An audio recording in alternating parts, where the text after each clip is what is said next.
Hello everyone and/or welcome back. So your newborn baby is going to sleep a lot. How do we keep them safe while they're sleeping? So the most important thing is we want to make sure that we put them to sleep on their back. If you've ever looked at someone when they're sleeping on their back, you see their chest rise and fall.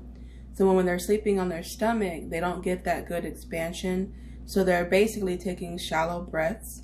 And sometimes if they sleep like that long enough, they may or may not just stop breathing. So I know that sounds kind of scary, but that's why we make sure to tell the parents to make sure you always have your baby sleeping on their back until they're at least old enough and at the age to where they can roll themselves over without any assistance from you or anyone else in the room.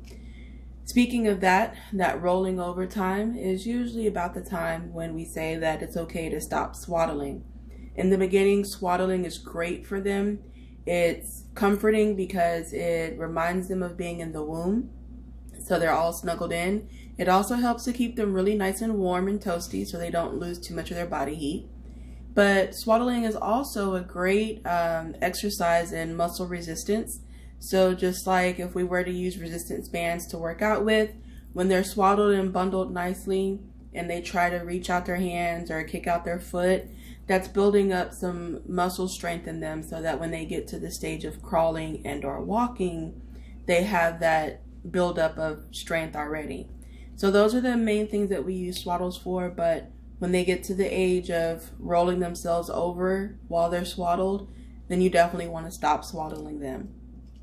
When it comes to the temperature of the house and or using blankets versus onesies, I usually say that for a newborn, you want to clothe them in whatever you would feel comfortable in that temperature environment, plus a light blanket. So if you felt like you needed to wear a onesie to sleep, then they will need to wear a onesie to sleep plus a light blanket. If you are going to sleep in just, something lightweight, then maybe not the onesie on them, just a light blanket, or go ahead and put the onesie on them with no blanket at all.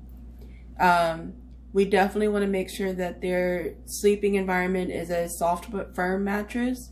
They don't need a pillow top mattress. They need something that will keep their airways nice and open. So you want to have them on a mattress like they had in the hospital. So always kind of just keep in mind that you don't want something super soft. In that same regard, you also don't want to put a pillow underneath them. Lots of times I walk in the rooms and it's usually the older generation, like the grandparents, that decide that they need to sleep on a pillow. Again, that's not true because that's not helping them keep their airways open. So when they put a pillow behind their head generally tends to rotate forward and that compromises their airway. So any little air that can get in there, it's less than what they would have normally received if their chin was more level and they were able to breathe more freely. Lots of parents ask about pacifiers. So there is some discretion when it comes to that.